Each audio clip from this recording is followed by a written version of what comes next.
Welcome to Gamecock Scoop, home of the South Carolina Gamecocks on Rivals.com. Don't forget to like, subscribe, and follow us on your favorite podcast app and on every social media at Rivals Gamecocks.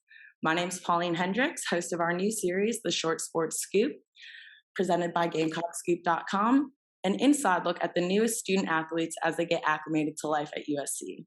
So today, I am here with my guest, the very talented, which you will soon find out, Ryan Brubaker, who is an incoming offensive tackle from Pennsylvania and will be a freshman this year at the university. Hey Ryan, what's going on?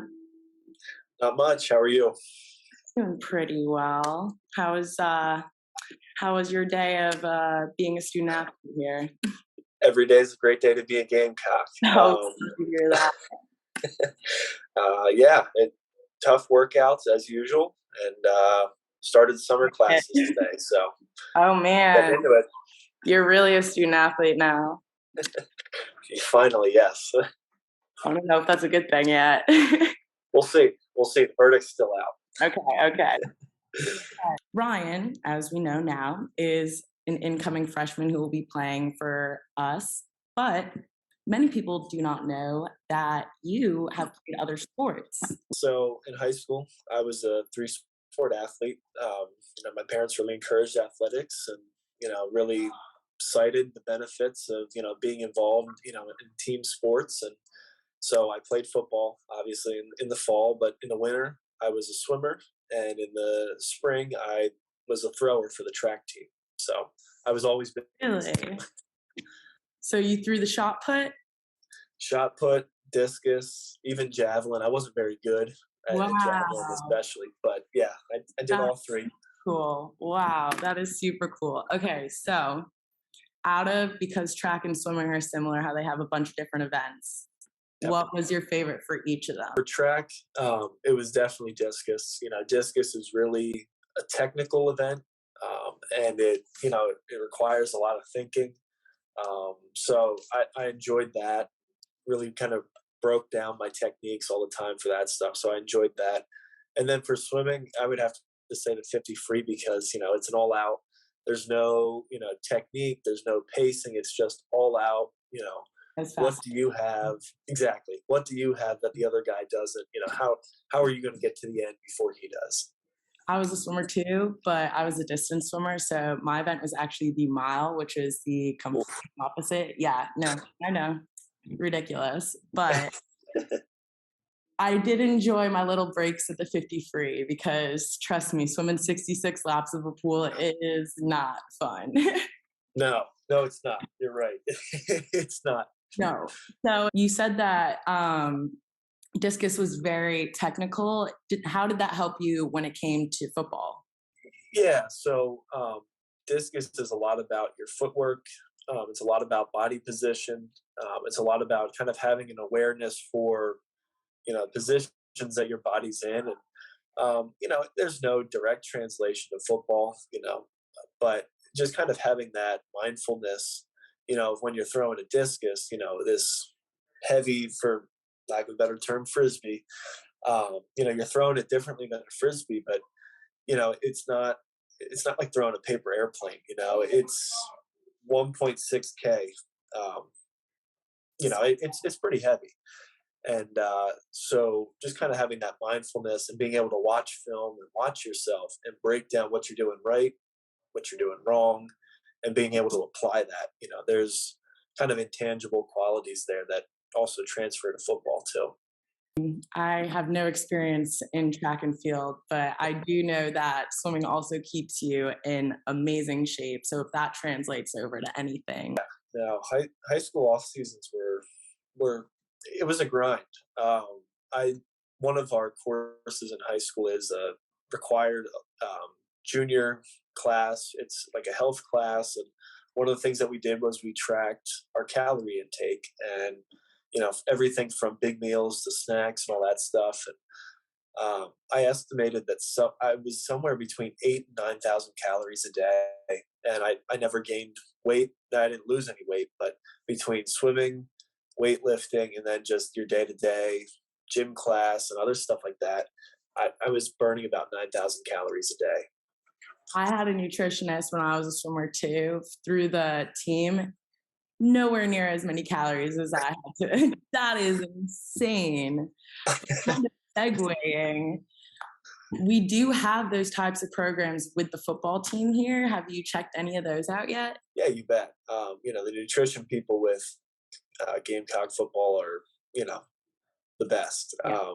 They do everything, that needs to be done for us, and they really help us out, and making sure that meals are, our food's out, ready to go for meals, and unless they say, hey, we're not serving food at this time, there's always something out, for guys going into a workout, coming out, and they just do an incredible job of keeping us fed because, yeah, they Mm. do a really, really great job with that. Okay, so you played all these sports in high school, but let's start obviously focusing on the sport that you're playing here. Um, you grew up in Pennsylvania and played football in high school. When did you start playing football? So I didn't start until seventh grade, and that was when, in Pennsylvania at least, that's when our junior high sports start. So you didn't start football until seventh grade. So what was your main sport before that? What were you doing in your free time then? Before football, it was swimming. That's what I started with. I started swimming when I was 8 or 9 years old, like summer league, kind of Yeah. the same as a lot of other people. And it was just something where I really enjoyed it. I kind of found my niche with it uh, early on because I struggled in other athletic thing. Soccer wasn't it, basketball wasn't it. You're 6'6". What happened to playing basketball? Yeah, my heart wasn't in it. I gave it a try and just didn't had a bad first experience, and I never went back to it again. Well, clearly it worked out for the better anyways. Yeah, yeah, I would say so. So coming to South Carolina, you had a lot of other offers, specifically Penn State, which your dad played at in the same position. So clearly we must have sold you somehow. Yeah, so the coaching staff and the support staff at South Carolina are incredible. To start off with, from top down, from Coach Beamer, um, just the family values that he said that he was going to bring into the program and has brought into the program, Agree? and whole way down to the custodial staff, that I've had the opportunity to kind of interact with on a day-to-day basis, and just everybody does their job well. Everybody, knows what needs to be done, and everybody enjoys doing it, in the building, and that makes for the best possible work environment because, you know, um, as players, we're tired, we're whatever with whenever we're done with workouts, and to have somebody there to remind her, hey, you need to get a meal, or you're coming in tired in the morning, not fully woken up, and hey, you need to take vitamins and weigh in and do all these other things where stuff would fall between the cracks, but because there's somebody there who loves their job and is passionate about what they do, it makes us the best functioning unit that we can be. So I mean that was a big part. There were some other factors too, and there was certainly an element of wanting to kind of blaze my own trail. And I heard a lot of people say, "Oh well, his dad went there, so he will too," and just that's not who I am. And a lot of people thought that they knew better than I did, which certainly played a role in it as well.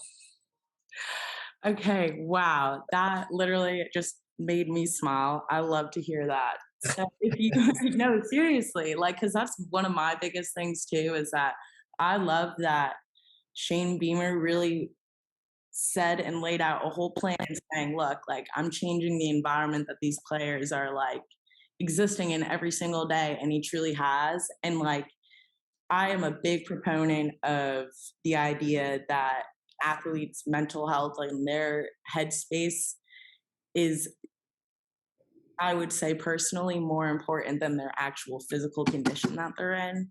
Because you can Yeah, check yourself out so easy. And you being able to have those people just in the facility, even the custodians who are enjoying the environment that they're in, just make you happy as well, that just puts a smile on my face, I have to say. Absolutely. Yeah. I mean, it's hard to give something your all. One of our sayings is with all your might. Last year was above all else. This year, in addition to above all else, is with all your might. And it's hard to, kind of give in and give it everything you have when, you look around and you see people who don't really want to be there, and people who are just kind of filling a role so they can add it to their resume and move on to a better job, Yeah. and that's just not the case. I mean, whether that's true or not for everybody, I don't know. But if it isn't, they're faking it pretty well, because everybody has the appearance, at least, of wanting to be there and caring about us, and a lot of guys, you could tell they truly do care about us. I love that. No, and I totally agree. Like, everybody now, I feel, has a little bit more of a purpose to what they're doing. Even the players that may not be playing on the field their first time, like, they still feel like they're part of the team. They still feel included. It's not just the star players. Everyone is a part of Yeah. the show, which I love. So you were saying, though, that there's people there to remind you to take your vitamins in the morning. Like, how does that must help in some sort of way, going from high school life to like living at home with your parents, and then all of a sudden you're on your own. I did not get that, so you're lucky.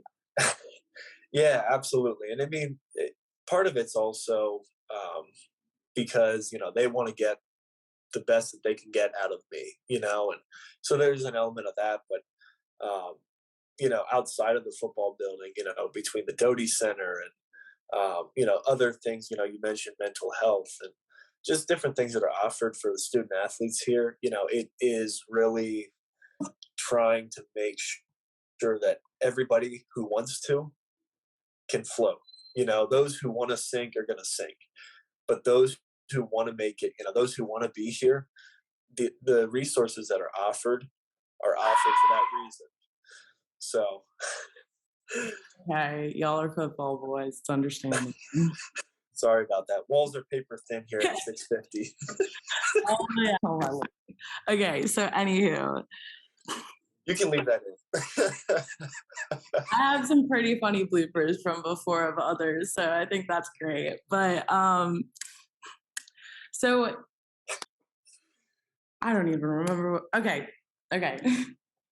So you were saying that players who want to take advantage of these resources really thrive. Personally speaking, how did your experience go, and how do you feel, like, what is different from at home life versus at school life now? Yeah, I mean, there's just a lot of things that kind of go into the making of the football player. The differences between high school football players and collegiate football players. It's just, I don't think it's really kind of hard to grasp unless you've been in it. I've had one workout and I can already see the differences in just the level of expectation that there is. And you kind of look around and you realize everybody's here for a reason. And I'm no longer maybe special like I was at home, or everybody plays a part. Everybody's special in that sense, but there's somebody else to take your spot if you're not willing to step up. And I think that's probably the biggest difference. Is even guys who went to big high schools, there's usually a noticeable difference between your first team guys, your second team guys, your JV player. There's usually a pretty established hierarchy, and that's based on class, or how many years you've been playing, whatever. But at this level, things kind of can be muddied, and that's one of the biggest things I've noticed so far. Is just it's really based on whoever works the hardest, and a lot of times that's older guys because they've been in the system longer. But there's no guarantees. Like some high schools, there's a guarantee of, yeah, I'm going to keep my spot. There's no guarantee because it's whoever plays the best is going to be out there.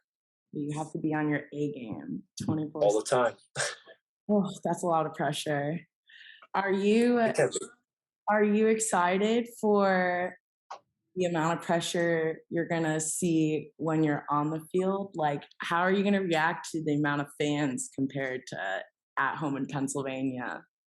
Yeah, I mean, I love my high school, don't get me wrong, and I love the people there, but we aren't pulling 80,000 to a game.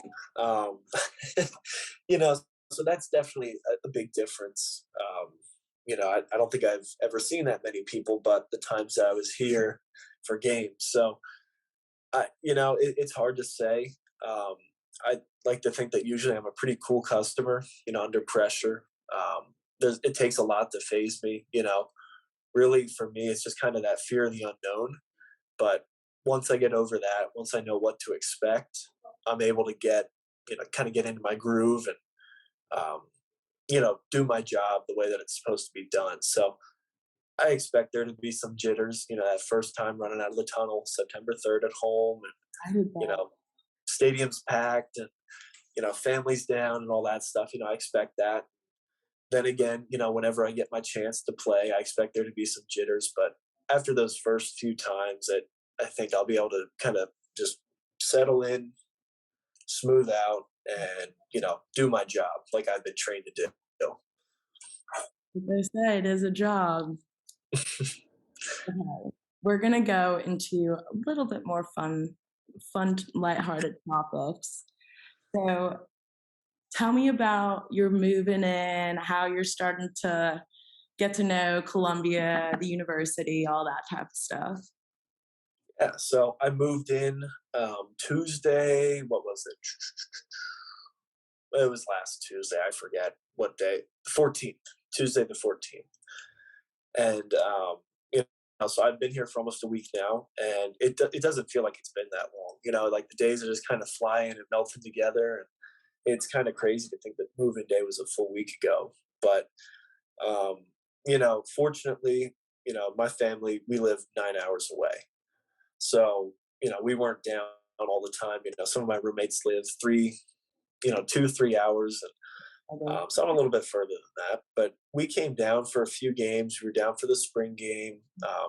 We came down when I was a junior a time or two, and so I'm pretty familiar with the city.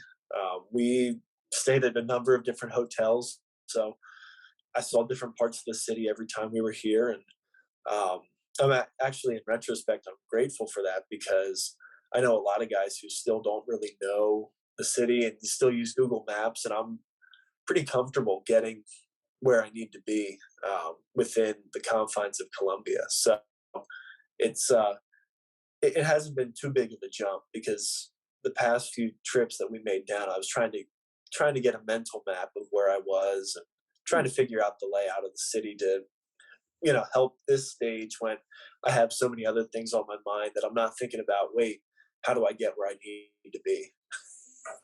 that is, I mean, I cannot say the same. You've only been here a week and have already scoped out the scene, which is ridiculous. You just said, I literally.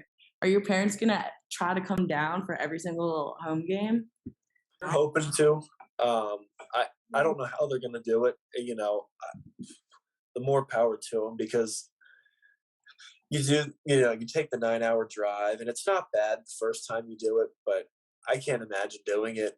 We have a few weeks where I think we have there's one portion of the season where I think we have 3 home games back to back to back, and I just don't know how they're going to do that. Um, so I I don't blame them if they miss a home game or two, and or whatever they decide. But I think for the most part they're going to be here for most of them, and they're going to be hanging around a good bit, as much as they can.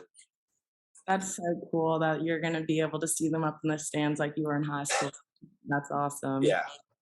All right, so we're gonna wrap this up, but the last question I have for you is I want you, typically I'd start it in the beginning, but because I thought swimming was a fun fact for you, so I felt the liberty to say that first. But what is a fun fact that you want to share with all the Gamecock fans? Hmm. Let me see here. um, yeah, I mean, I guess that's one thing is yeah, so I guess one cool fact, if you want to say, is I'm from Amish country, which I am harassed relentlessly about. And no, I'm not Amish, despite what some of my roommates think. Um, I don't have enough of a beard to be Amish, so I would have to work on that. But and I don't wear straw hats. But yes, I'm originally from Lancaster County, PA, so that's where all the farming is, and the barn building, and horse and buggy, and guys out plowing their fields, all that stuff. The Amish Paradise music video by Weird Al. Like in the beginning, you see like the road sign that says Lancaster, PA. Like that's where I live. Oh, I So I think I'm gonna put that at the end of this video. I'm gonna put Weird Al Amish video for everybody else to see. That so is well. I'm glad that you're down in South Carolina now and not in Amish country where your neighbors are cows.